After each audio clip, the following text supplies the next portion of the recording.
Pessoal, seja bem-vindo a mais um vídeo aqui do nosso canal. E no vídeo de hoje vamos ver aqui as últimas informações do Flamengo. Ficou interessado, quer saber o que foi que eles falaram? Então assista esse vídeo até o final. Vamos pro Flamengo agora que não tem olho brilhando. Talvez tenha olho brilhando de raiva, de chateação, do torcedor que não dormiu, que tá com a cabeça quente. Rafa, muita crítica da torcida do Flamengo que não vem só por esse jogo, mas agora também a pressão fica maior em cima do Tite, que até chama a responsabilidade para si. E não é a primeira vez que o Tite faz isso, viu? Mari, Bruno, Donk e Breler. Ele já tem feito com alguma frequência nas suas coletivas após os jogos esse discurso, adotado essa narrativa de responsabilidade própria, até para tentar ser um escudo dos jogadores. Embora nesse desembarque hoje pela manhã tenha acontecido esse aspecto, no mínimo curioso, né? Da separação entre os dois segmentos. O Tite pôde sair por uma saída alternativa do aeroporto, enquanto que os jogadores passaram pelo saguão, sabendo o Flamengo que havia a presença de alguns torcedores bem exaltados, e isso deu um certo trabalho para a segurança privada do clube. Muita hostilidade para alguns jogadores, em especial o Pedro e o Gerson. E o Bruno Henrique foi o único que conversou com esses torcedores rapidamente, prometendo que o time vai reagir numa situação mais imediata. E a situação imediata é o jogo de sábado no Maracanã contra o Corinthians pelo Campeonato Brasileiro. São 6 partidas com apenas uma vitória e uma vitória de Bastivaias, que foi aquelas contra o Amazonas pela Copa do Brasil. Aí nós temos ao fundo a manifestação do torcedor na chegada do time hoje lá no aeroporto do Galeão. Até havia uma expectativa de uma presença mais numerosa desses torcedores, mas isso não aconteceu. Nós tivemos aí pouca gente, o que facilitou o trabalho da segurança do Flamengo e também do próprio aeroporto para evitar maiores incidentes. O Flamengo ontem, mais uma vez, perdeu na Libertadores da América, a segunda derrota consecutiva. Tinha perdido para o Bolívar em La Paz e ontem perdeu para o Palestino lá em Coquimbo, uma cidade que não chove. Não chovia até as chegadas de Léo Bertozzi, Clara Gomes e Mendel Bidovski, que conta a história do jogo pra gente. Estádio com poucos torcedores. Adversário, o Palestino, jogando longe de casa. Era o cenário para o Flamengo sair da má fase. Mas na chuvosa Coquimbo, o Flamengo não fez um bom primeiro tempo. Everton Cebolinha, novidade no time, bobeou. Martínez aproveitou e parou em Rossi. No segundo tempo, o Flamengo atacava mais. De La Cruz, Rigamonte defendeu. Na sobra, Bruno Henrique mandou para fora. Ele chapa pro gol, mas ele balança a rede pelo lado de fora. Que chance, a melhor oportunidade do jogo. Aí Carrasco cobrou o escanteio. Léo Pereira afastou e Cornejo fez um golaço para o Palestino. Olha o Cornejo, que golaço, marca o camisa 8 do time do Palestino. Ele acerta na cara da bola, manda na gaveta, fica apenas observando o Rossi. Luiz Araújo acertou a trave e Gabigol cabeceou para fora a última chance. Palestino 1, Flamengo 0. Nos últimos 6 jogos, o Flamengo tem só uma vitória. A fase não é boa. Felizmente a gente não passa por um momento bom. O cara acerta um baita chute fora da área, mérito total dele. Ter paciência, pedir mais uma vez desculpa ao torcedor. Talvez possa ser um discurso que já vem virando rotina, mas é pedir desculpa pelo resultado negativo. É um momento difícil que nós estamos passando. Nós temos consciência disso. Temos consciência do resultado, da necessidade do resultado também. Tem uma palavrinha que ela é muito importante no futebol e que o resultado te permite isso, que é gerador de confiança. O nível que nós estávamos em determinado momento ele caiu porque caiu a confiança também. Nós temos que resgatar. Com a derrota, o Flamengo sai da zona de classificação. Cai para a 3ª colocação do grupo, atrás justamente do Palestino, que é agora o 2º. Restam 2 jogos em casa para o Flamengo buscar a classificação às 8ª de final. Infelizmente a gente está numa situação difícil agora dentro do nosso grupo. Temos que ganhar os 2 jogos aí que estamos em casa. Vamos tentar usar o fator casa positivamente, como tem sido durante toda a temporada. Não adianta lamentar, agora é rever o que tá fazendo de errado para melhorar o mais rápido possível. Não há muito o que falar. Para sair da má fase, continuar trabalhando. Humildade, a gente sabe que tem que melhorar, vamos melhorar. Isso, melhorar e melhorar. Acho que essa é a palavra.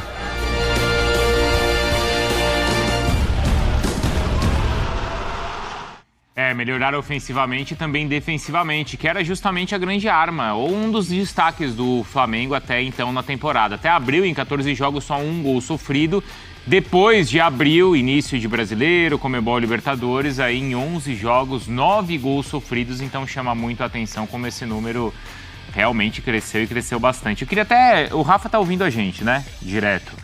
Porque o Rafa, ele já viu, assim, todo esse tipo, né, de situação, de pressão em cima de técnico, de insatisfação. Poxa, no Flamengo, quantas vezes, né? Ô, Rafa, você já viu técnicos reverterem esse tipo de rejeição e outros que não conseguiram reverter. Nesse momento, a pressão, não tô nem perguntando a sua avaliação sobre o trabalho, tá? Tô falando no ambiente. É uma rejeição que ainda é reversível ou esse trabalho já está condenado?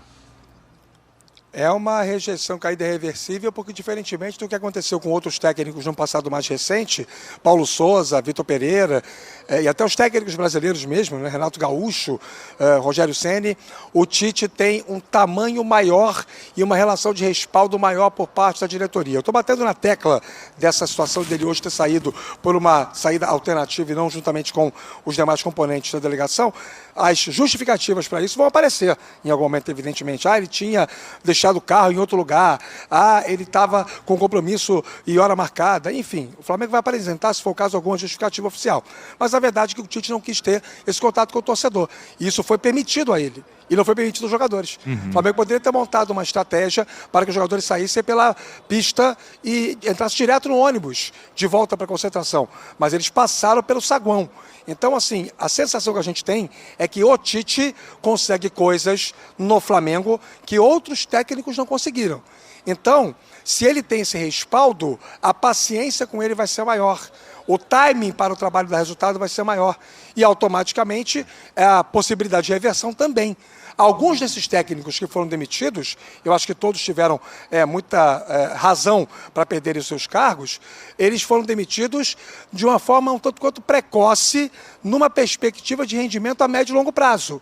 O Vitor Pereira, por exemplo, era um técnico que sabia-se poderia dar resultado daqui a mais algum tempo e cai depois do Campeonato Carioca. Dura 4 meses no máximo.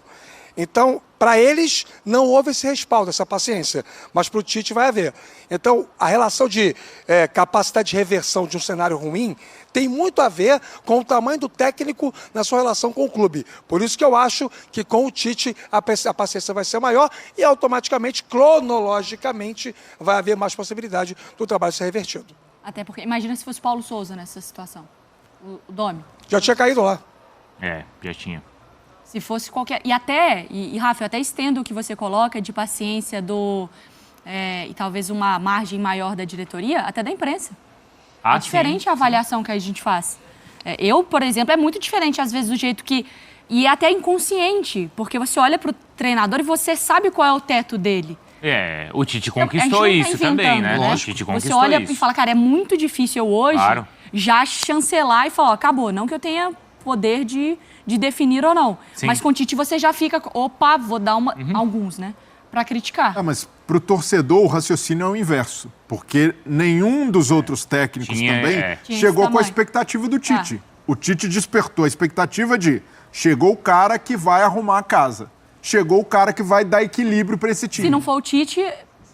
Então, e olha o perfil dos caras que o Flamengo tentou. Paulo Souza, um nome desconhecido por aqui. Domi, totalmente desconhecido.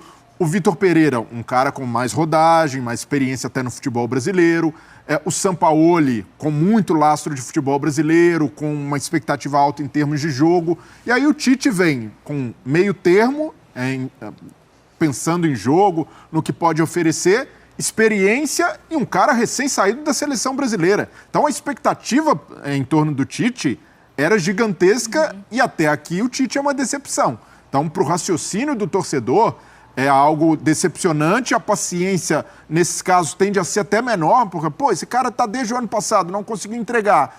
Eu entendo que há mais respaldo da opinião pública, mas na torcida, o Tite já começa a entrar na espiral negativa dos outros que não venceram pelo Flamengo. A gente já viu ontem o Tite com um semblante, com um discurso ali mais lacônico, um filme ali, já vimos isso com Paulo Souza, já vimos isso com o Vitor Pereira, com o Sampaoli. É o Sampaoli murcho, a gente. Então, ontem foi muito semelhante com esses treinadores que não deram certo no Flamengo. É ano de eleição no Flamengo, tá, gente?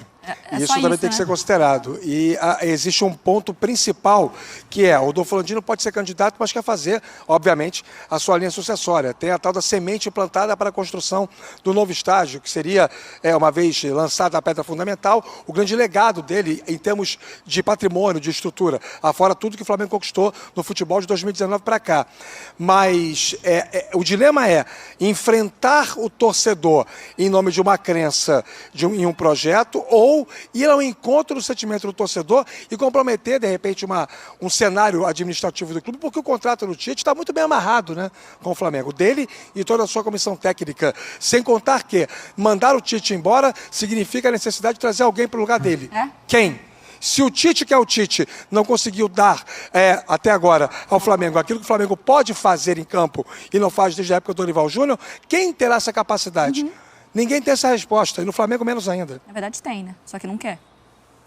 E esse é o peso, Mari. Trazer o Jorge Jesus. O desejo A história só vai acabar no dia que o Jorge Jesus voltar. Ou alguém fazer o que o Jorge Jesus fez. Enquanto isso, nenhum técnico vai ter paz, ou o torcedor vai ser...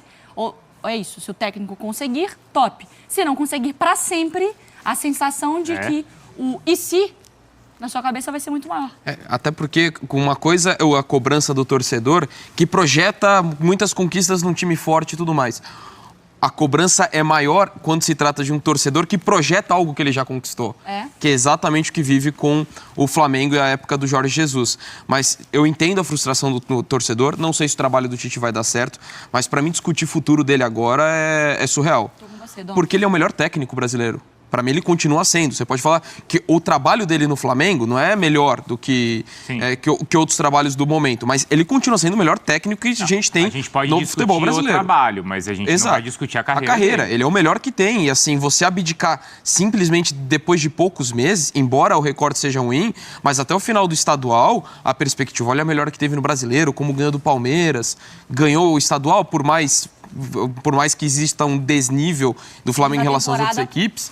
Passada para agora, né? Exato. Então a discussão era outra até poucas semanas atrás. E você mudar drasticamente a ponto de cogitar a demissão agora, para mim, é surreal. Não sei se vai dar certo, mas eu insistiria muito mais no trabalho. É a coisa do teto, né? É a coisa do teto. Você sabe que se por aí ele mesmo. chegar na régua que ele tem...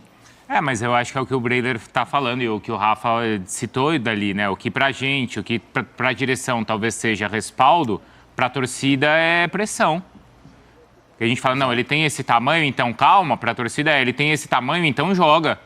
Essa que é a diferença do que o torcedor com a emoção sente e a gente com a razão pensa. Então, o que pesa a favor, só uma observação rápida, meus amigos, o que pesa a favor de todo esse contexto para o Landim e para o Marcos Braz é que o Flamengo é um clube de dezenas de milhões de torcedores, mais de 35 com certeza, mas que tem o seu futuro decidido a cada 3 anos por pouco mais de 4 mil sócios adimplentes e patrimoniais. E esses sócios não são necessariamente, muito antes pelo contrário, recortes do que se vê na arquibancada e nas ruas. Como não é a torcida que vota, isso pode ter um aspecto importante para a diretoria se manter. Só esse adendo que eu achei importante. Vocês explicaram e analisaram, acho que bem racionalmente, essa situação toda do Flamengo. Mas você falou do Vitor Pereira, eu vi ali o Braz e o Baby. Pessoal, o Flamengo conseguiu perder, né, um jogo fora de casa que provavelmente, principalmente por ser fora de casa, né, era um jogo difícil, mas o Flamengo tinha chances de ganhar, né? Esse mesmo time perdeu para o Bolívar em casa, levando 4 gols, para vocês terem noção que esse palestino é fraco, né? E o Flamengo não conseguiu se impor em campo. Não sei se está faltando confiança dos jogadores, não sei o que está faltando, né? Se está faltando vergonha na cara, o que está faltando, mas os caras não estão conseguindo jogar, né? Não sei se já seria o momento de mandar o treinador embora, né? Trazer um gás novo ali, mas quem seria o treinador para treinar esse time do Flamengo, né? Quem vocês gostariam de ver no lugar do Tite para treinar o Flamengo? Lógico, menos o JJ, porque não tem condições do Flamengo trazer JJ por tudo que ele está vivendo lá. Os caras vão empurrar-lhe dinheiro para ele não sair de lá, então não tem como o JJ vir. Então tem que ser outro, mas qual outro treinador vocês acham que daria certo no estilo de jogo do Flamengo, né? Será que já está na hora do Tite sair? Vocês acham que tem que dar mais alguma oportunidade? Na minha opinião, eu acredito que não. Não sei se a diretoria do Flamengo está esperando o Flamengo ser desclassificado da Libertadores para poder mandar o cara embora, sendo que já está vendo que não está convencendo. O Flamengo, nos últimos jogos, não tem convencido. Muito menos quando vence. O Flamengo, quando vence, não convence. O time do Flamengo é um time opaco, um time que, no papel, é um timaço. Se você olha, se você manda para um cara que não sabe o que está acontecendo, você olha assim, nossa, esse time aqui você tá doido, mas esse time aqui tá atropelando todo mundo. Aí você mostra os resultados. É de ficar indignado, né, com a situação dessa. O Flamengo, com o time que tem, com o elenco que tem, com tudo, estrutura, tudo. O melhor elenco da América Latina no papel, não está conseguindo transformar isso, passar isso para o campo, infelizmente. Não sei o que está acontecendo, não sei de quem é a culpa, mas, né, vamos ter que descobrir de quem é a culpa por o Flamengo estar nessa situação. Então, pessoal, espero que vocês tenham gostado do vídeo.